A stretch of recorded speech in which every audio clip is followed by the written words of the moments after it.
Pemirsa, di tengah tanah runtuh dan sungai meluap tak kenal batas, sorotan publik kini tertuju pada hutan yang kian menipis, mata gergaji yang mengiris. Saat 3 provinsi di Sumatera dilanda banjir dan longsor bertubi-tubi, muncul tanya yang makin meninggi. Apakah pembalakan liar diam-diam menjadi dalang di balik tragedi? Kita bahas lebih dalam, pemirsa, bersama dengan narasumber kita, pakar hukum pidana Universitas Jenderal Sudirman Purwokerto, Profesor Hipnu Nugroho. Selamat malam, Prof. Assalamualaikum. Waalaikumsalam, Mas Siti. Terima kasih banyak ya, Prof, menunggu tadi. Begini, Prof, Ya. Beberapa kali tadi kita lihat informasinya ya, bahwa Kapolri mengatakan akan menindak tegas jika memang benar ada pembalakan liar. Sekap Teddy Indra Wijaya juga bilang pemerintah akan tindak tegas apabila dugaan pembalakan liar terbukti. Bahkan beberapa hari yang lalu, pekan lalu kalau tidak salah, dari Kemenhub mengatakan bahwa kayu-kayu bekas tebangan tersebut sudah lapuk dan kemudian terseret banjir, dugaannya demikian. Apakah tidak sejelas ataupun memang masih abu-abu bahwa ini belum tentu pembalakan liar? Pertanyaan saya begitu, Prof. Ya, kalau menurut saya abu-abu ya. Karena waktu itu saya pernah penelitian tentang lingkungan hidup. Waktu dulu ya, karena saya orang pidana. Pidana itu penegakan lingkungan hidup. Jadi masih abu-abu, karena namanya penerbangan sampai sekarang itu masih terus berlanjut, Mas. Dan kalau kita lihat kasus penebangan hutan, deforestasi di berbagai daerah, itu kalau kita dalam kaji ilmu hukum itu lemahnya penegakan hukum. Lemahnya penegakan hukum. Sekarang pertanyaannya, Menteri Kehutanan seberapa mampu punya Polhut untuk bisa mengawasi hutan seperti itu? Sehingga masih banyak lagi lubang-lubang yang dikuasai oleh pihak-pihak tertentu, oknum tertentu, untuk melakukan tindakan-tindakan tadi. Itu baru Polhut. Kemudian seberapa ada Polhut punya penyidik pegawai negeri sipil tertentu dalam melakukan tindakan-tindakan penebangan, itu juga masih minim sekali. Masih minim sekali. Bahkan pernah saya penelitian bahwa kewenangan PPNS. Nah, ini dalam KUHP itu malah PPNS itu di bawah Polri lagi. Harusnya PPNS itu sudah mandiri. Ya, mandiri, tadi Pak Kapolri tadi, harusnya mandiri, mempunyai kewenangan tersendiri untuk melakukan tindakan-tindakan penegakan hukum lingkungan hidup. Baik, maaf, saya potong, Prof. PPNS Ya. itu berarti ketika ada suatu kejahatan dalam melakukan alamnya dirusak begitu, tidak bisa langsung bertindak berarti, Prof? Ya, koordinasi sama Polri nanti hasilnya. Melaporkan pada Korwas. Ini masih KUHP lama. Lah, KUHP baru, harusnya saya pikirnya itu adalah memberikan ruang penuh penyidikan sebagai integratif, ada penyidik polisi, ada penyidik PPNS yang terkait hutan-hutan seperti ini. Nggak mungkin Polri bisa naik ke gunung sana, nggak mungkin bisa mengawasi kalau tidak punya kompetensi di bidang kehutanan. Siapa? Ya orang-orang kehutanan. Siapa yang punya kompetensi? Polisi kehutanan, PPNS kehutanan. Disitulah saya kira sebetulnya di era sekarang itu dalam KUHP yang ke depan itu meletakkan sendiri PPNS suatu yang mandiri untuk melakukan tindakan-tindakan, saya kira efektif. Sampai sekarang, Mas, saya pernah penelitian di Jawa Tengah ini, mudah-mudahan dengar. Ada Banyumas Barat, Banyumas Timur, itu namanya penyidik itu bisa dihitung kok. Dan itu bukan jabatan strategis, pengennya pindah-pindah. Nah, sekarang pertanyaannya, kalau penyidik yang mengawasi hutan itu tidak mendapat perdayaan, tidak mendapatkan fungsi, tidak apa yang akan dilakukan? Inilah saya kira yang terjadi seperti yang terjadi di Sumatera. Dan itu kalau tidak ada suatu pembenahan dalam suatu sistem regulasi, saya kira ya jalan di tempat, hanya seperti itu terus. Gitu. Berarti hutan-hutan di Indonesia ini rentan untuk disalahgunakan, bahkan tidak memiliki perlindungan yang maksimal terhadap hutan di Indonesia, Prof? Menurut saya seperti itu. Karena saking luasnya hutan, dengan penegak hukum yang terbatas, dengan kemampuan yang terbatas, kalah dengan orang-orang yang mempunyai tindakan tertentu. Sekarang kita lihat dari media ini. Kita bisa dilihat mana sebagai penebangan, mana sebagai rapuh. Itu sudah kelihatan. Nggak mungkin rapuh, itu sudah tebangan-tebangan. Itu satu. Kedua, Mas, kalau kita lihat sekarang nuansa dalam suatu modis ruangan. Coba kalau kita lihat tebal-tebalan kursi rumah makan misalkan, ya, itu sampai berapa senti? Itu kayu-kayu gimana? Sejauh mana asli kayunya itu? Kalau kita misalkan ada tempat ruangan rumah makan, ada kafe, coba kayunya kan 5 senti sendiri.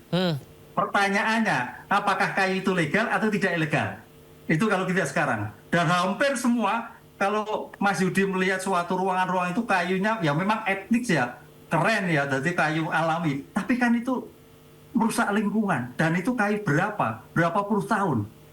Apakah itu merupakan efisien? Kan cukup selembar, tapi 5 cm tebalnya, 10 cm tebalnya. Kayaknya semakin tebal semakin eksis malah gitu. Itu yang terjadi. Nah, iya kan coba kalian lihat tempat-tempat hiburan, tempat-tempat kafe yang tergantung. Kayunya tebal-tebal semua. Pertanyaannya dari mana?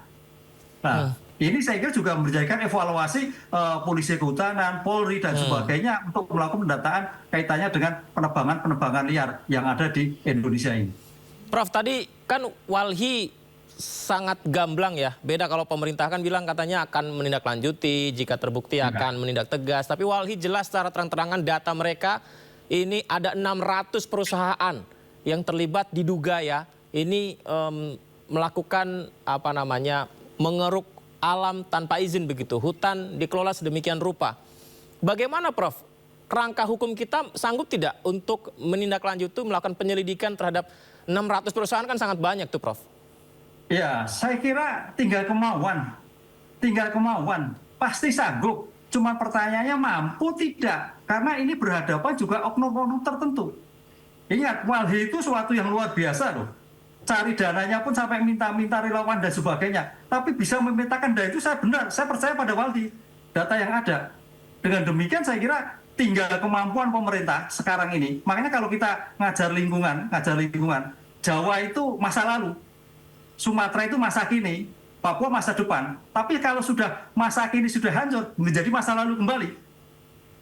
Tingkat kehutanan. Nah, apakah terus seperti ini? Nah, saya kira ini tinggal komitmen pemerintah. Mudah-mudahan Pak Prabowo bisa menggali dalam tahap regulasi, dalam tahap penegakan hukum yang betul-betul optimal merubah penegakan hukum lingkungan tidak seperti sekarang ini. Karena sekarang ini masih di bawah PPNS. Kalau toh PPNS diberikan kewenangan yang luar biasa untuk menanggulangi, untuk memeriksa, meninggalkan pada suatu persidangan. Jangan seperti kemarin. Dan KUHP yang baru kayaknya masih seperti sekarang ini. Di bawah korporasi polisi. Padahal polisi sendiri saya kira semakin tambah pekerjaan, semakin mumet dia pekerjaan. Yang lain aja mumet, apalagi tambah-tambah hutan seperti ini. Ini Mas, saya kira yang harus menjadikan suatu pertimbangan ke depan. Prof, mari bicara pondasi hukum di negeri ini soal Kementerian Kehutanan kah, lingkungan hidup kah? Apakah sudah ada instrumen yang cukup baik dalam aturannya? Maksudnya ketika hutan diambil sedemikian rupa, ini akan menyebabkan peristiwa-peristiwa bencana, potensi ini bisa mengakibatkan suatu hal yang bahaya untuk masyarakat. Apakah instrumen hukum kita dari tahun ke tahun berkembang atau stagnan dan tidak ada perkembangan? Kalau kita lihat teori efektivitas secara substansi hukum, saya kira sudah cukup. Undang-undang pembalakan liar, undang-undang kehutanan, undang-undang penebangan, semua sudah, bahkan ancamannya 15 tahun, bahkan dendanya miliaran. Cuman pertanyaannya kalau kita bicara efektivitas, itu tidak hanya undang-undang, sejauh mana kemampuan penegak hukum untuk melakukan optimalisasi di dalam penanganan pembakaran liar. Ini yang harus menjadikan suatu problem. Bahkan undang-undangnya itu luar biasa, mengangkut kendaraan Mas Yudi diangkut pun bisa disita untuk negara dirampas. Padahal kendaraan pinjaman. Luar biasa undang-undangnya. Tapi permasalahannya, ini adalah bagian spirit penegakan hukum yang perlu mendapatkan effort luar biasa politik hukum negara untuk melakukan ke sana. Tapi kalau enggak, ya kita hanya melihat seperti ini berkali-kali. Berarti ketika misalnya ada drone dilihat dari atas, kemudian hutan beberapa gundul, ada pertambangan segala macam yang tadinya hijau tiba-tiba jadi katakanlah botak gitu ya, itu bukti bahwa instrumen hukum kita untuk melindungi hutan tidak bekerja. Ya, bekerja tapi lemah. Bekerja tapi lemah. Iya. Baik, coba Prof. kalau kita naik pesawat itu, kelihatan sekali itu. Bangka Belitung itu kelihatan sekali itu. Bolong-bolongnya itu. Baik. Semua kelihatan. Baik, Profesor dan juga pemirsa, saya akan ajak juga untuk menyimak pernyataan yang menarik juga nih Prof dari Menko Bidang Pemberdayaan Masyarakat Muhaimin Iskandar. Jadi Caimin menyurati 3 menteri, yakni Menteri Kehutanan, ESDM, dan Menteri Lingkungan Hidup. Jadi Profesor dan juga pemirsa, Caimin mengajak 3 menteri tersebut untuk tobat nasuha. Nah, ini menarik ini, mengajak 3 menteri tobat nasuha. Tadi Menteri Kehutanan, Lingkungan Hidup, dan ESDM. Imbas bencana dan tanah longsor di Aceh, Sumatera Utara, Sumatera Barat. Tobatan nasuha yang dimaksud adalah mengevaluasi total seluruh kebijakan berkaitan dengan lingkungan hidup mulai dari perencanaan hingga pelaksanaan. Caimin mengungkapkan bencana yang terjadi di siklus akhir tahun tak boleh lagi terulang.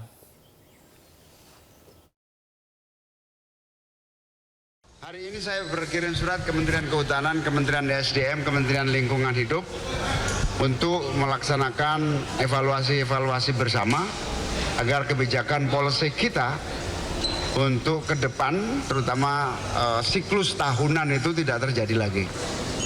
Tentu kebijakan-kebijakan dalam tanda petik evaluasi dan tobat agar kan ini siklus tahunan ya di musim-musim bulan November, Desember ini harus dievaluasi total sehingga November nanti. Prof Ibnu, saya kalau waktu batuk-batuk ya ke dokter gitu, dokter bilang harus tobat nasuha karena kamu merokok katanya. Akhirnya tobatnya karena merokok. Berarti kan saya melakukan merokok jadi saya berhenti merokok sehingga saya tidak lagi batuk gitu. Kalau Caimin bilang tobat nasuha, berarti yang ditobatkan ini apakah berarti 3 menteri yang disebut tadi itu melakukan sesuatu yang salah? Apa jangan-jangan bukan lagi mentaati aturannya, tapi malah melakukan kebijakan yang salah? Ya kebijakan salah Mas. Jadi begini Mas, kalau kita lihat kota sajalah, karena begini, ada suatu benturan antara tata ruang kota yang menjelaskan mana daerah pemukiman, mana daerah hutan, mana daerah serapan, itu selalu bergeser dengan kepentingan ekonomi. Jadi kalau kepentingan ekonomi jalan, semua itu bergeser mengikuti pertimbangan ekonomi. Dengan demikian, masalah hutan, masalah serapan, masalah sawah, itu hilang semua Mas, jadi pemukiman semua. Ini kan sebetulnya karena ketidakmampuan untuk mengendalikan dalam hal suatu penataan tata ruang tadi. Sehingga nggak apa-apa, ditebang, kepentingan ekonomi, kepentingan pembangunan, itu yang terjadi. Jadi dalam seperti ini saya sepakat pada Caimin, tobat sudah kalau tidak menjadikan rusak Indonesia. Tobat sudah. Karena itu hanya itu tok. Undang-undang sudah cukup. Kemampuan sudah cukup. Tapi bagaimana spirit penegakan hukum yang integritas, yang kuat iman. Kuat iman loh ya. Karena antara kepentingan ekonomi dan kepentingan lingkungan loh ya. Ini akan bergeser kalau kepentingan lingkungan jalan terus Mas. Itu yang terjadi. Apalagi di kota-kota juga seperti itu. Tata ruang itu geser-geser terus. Mudah-mudahan ini akan menjadikan suatu patokan ke depannya. Prof, di era kepresidenan ini ada nggak sih yang melakukan perlindungan yang sangat baik terhadap hutan, menjalankan aturan-aturannya dengan baik begitu? Mana yang paling baik di era kepresidenan ini sebenarnya, Prof? Ya, kayaknya 11-12 loh sampai sekarang loh. 11-12 Mas. Karena permasalahannya akan melakukan tindakan kalau sudah ada musibah. Tapi begitu tidak ada musibah, kembali lagi para broker yang memulai modal-modal untuk melakukan penerbangan kembali. Ini yang selalu benturan antara kebijakan lingkungan dan kebijakan ekonomi, tarik ulur-ulur, sehingga seberapa jauh mampu untuk mempertahankan bahwa ini kebijakan masa depan yang tidak akan menjadikan kerusakan hutan, kerusakan wilayah, dan sebagainya. Itu yang harus digarisbawahi ya Prof ya, jangan sampai kebijakan itu justru merusak lingkungan hutan karena harus melindungi hutan dan lingkungan. Prof, besok ini kan ada raker ya DPR dengan Kementerian Kehutanan bahas soal aturan, undang-undang, ya pondasi hukumnya begitu. Apa yang harus disoroti terlebih dahulu, yang harus diprioritaskan terlebih dahulu Prof untuk besok ini? Ya, kalau undang-undang saya kira sudah cukup Mas. Sudah teorinya sudah nggak habis-habis kalau kita orang perguruan tinggi. Cuman bagaimana terobosan penegakan hukum. Berani melawan, berani menindak oknum-oknum yang mempunyai tanda petik kedudukan. Karena ujung-ujungnya kan kalau di alur itu naik pada suatu kelompok tertentu. Nah, ini yang harus juga ditengari. Oleh karena itu sebetulnya tinggal penegakan hukum, keberanian negara hadir untuk melakukan suatu pencegahan, pemberantasan, penebangan liar. Itu harus kontinu, tidak kucing-kucingan, tidak hanya sesaat. Sebenarnya kalau dilihat dari drone dari atas yang tadi kita bahas tadi ya Prof ya, itu apa ya, bisa kelihatan dengan kasat mata ya untuk bisa dikonfirmasi kepada Kementerian Kehutanan mana yang legal, mana yang ilegal begitu ya Prof ya sebenarnya ya. Iya, jelas sekali. Kan Presiden sudah menyatakan kemarin bahwa dari sekian itu yang legal sekian, tidak legal sekian. Itu sudah lama itu. Jangan-jangan Presiden itu saya kira wah ini sudah lebih lengkap data-datanya, mana yang legal, tidak legal. Hampir separuh itu kadang-kadang tidak legal. Lah, disinilah pertanyaan kalau tidak legal siapa di belakangnya? Siapa oknumnya? Kan begitu, Mas. Ini kan rakyat akhirnya kena. Karena kepentingan ekonomi, kepentingan oligarki. Dengan berkedok pembangunan, berkedok perluasan, dan sebagainya. Disitulah saya kira suatu pemetaan yang ketat, mana kawasan hutan, mana kawasan pemukiman, mana kawasan kota, sudah tidak terbantahkan lagi sehingga tidak terjadi seperti yang kita lihat seperti ini. Pertanyaan saya terakhir mungkin karena waktu kita terbatas Prof ya, dan semoga ini dilihat oleh pemerintah kita begini. Dengan yang Prof sampaikan bahwa penegakan aturan kemudian kebijakan yang tidak berpihak hingga membuat hutan gundul, ini apakah juga yang kemungkinan terjadi di daerah lain, artinya potensi banjir bandang longsor seperti yang dialami sahabat saudara kita di Pulau Sumatera ini bisa saja terjadi di daerah lain? Ya, memang faktor cuaca juga pengaruh ya. Bisa terjadi. Di Jawa pun juga banyak. Tapi karena faktor cuaca, faktor kemiringan tanah yang terjadi. Banjarnegara, Cilacap, dan sebagainya, ini faktor tanah. Tapi kalau ini kan tidak. Ya. Dilihat dari faktor hutannya, batangan kayunya. Kalau yang lain memang tanah tok, lambyar gitu. Itu kelihatan tanah longsor. Ini kan tidak. Nah, saya kira masing-masing daerah itu punya spesifikasi kalau toh bencana alam, apakah murni bencana alam ataukah ini faktor tindakan manusia yang tidak bisa mengendalikan lingkungan hidup. Baik.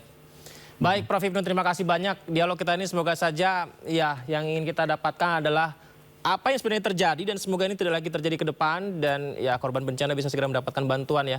Prof, terima kasih sudah berdiskusi, berbincang bersama kami. Prof, selamat malam. Assalamualaikum. Malam.